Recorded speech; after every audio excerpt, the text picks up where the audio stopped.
কেউ দেখে না কারো মুখ, কেউ শোনে না কারো ডাক। মোবাইলের স্ক্রিনে বন্দি স্বপ্নগুলো হচ্ছে খাক।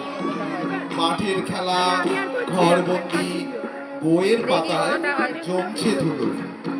বন্ধ এখন মানুষের মনের দরজা জানালার কপাটগুলো। মানুষ আজ যান্ত্রিক পুতুল, হারালো তার চোখের আলো। এমন আধার দেশের মাঝে কে তবে দীপ জ্বালবে বলো? আসছে আজ উদয়ন পণ্ডিত, করতে আসক্তি বিনাশ। মোবাইলের এই মরণ নেশা কি তবে করবে সর্বনাশ?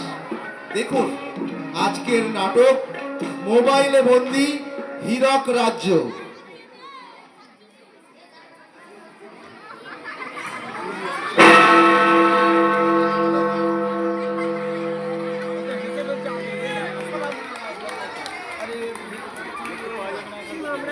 হীরক রাজার রাজ দরবারে নানান মন্ত্রী দাঁড়িয়ে থাকে মাথা নত করে।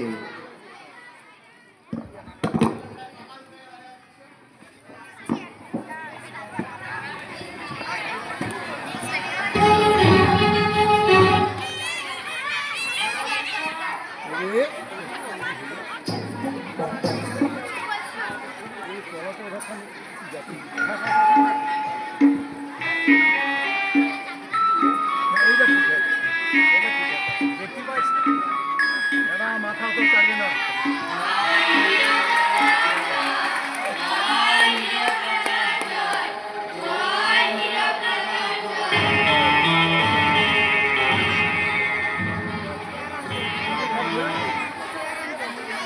শোনো শোনো মন্ত্রীগণ, শোনো দিয়া মন, মোবাইলই হলো এখন শ্রেষ্ঠ ধন।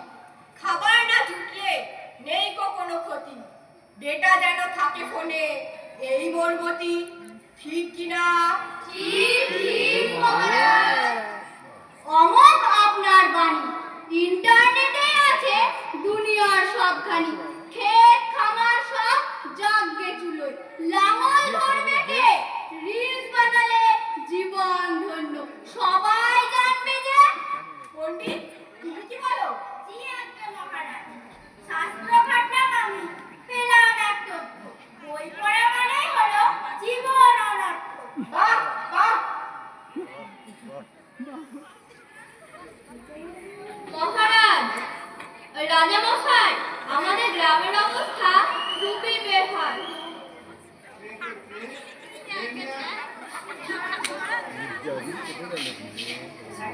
এটা কি? আজ্ঞে মহারাজ, অ্যাপেলের আইফোন। ও আচ্ছা। যাদের আমি খুশি, তোমাদের কাজে পোশাকটা দেখো, মাথায় ক্যাচার রক্ষামন্ত্রী।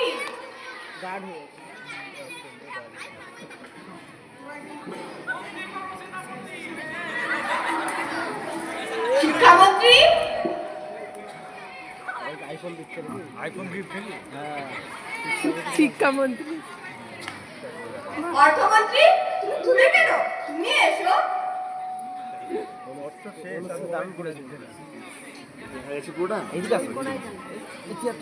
হে বিদূষক, তোমারও তো আইফোনের খুব শখ, তা একটা চাই নাকি? আর আছে কি বাকি?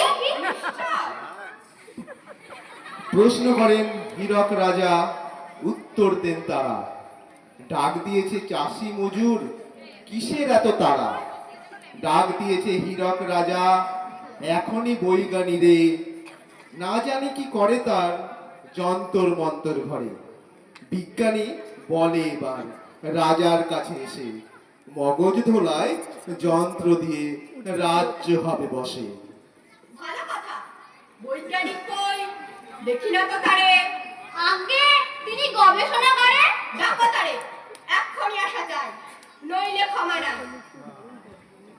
দেশটাকে মোবাইলে আসক্ত করবার জন্য 7 লক্ষ স্বর্ণ মুদ্রা নিল আগা, অথচ কাজের নাই না।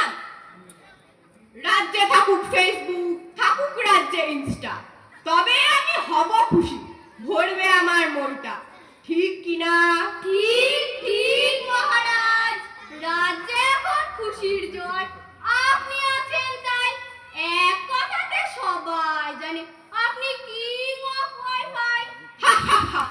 রাজ্য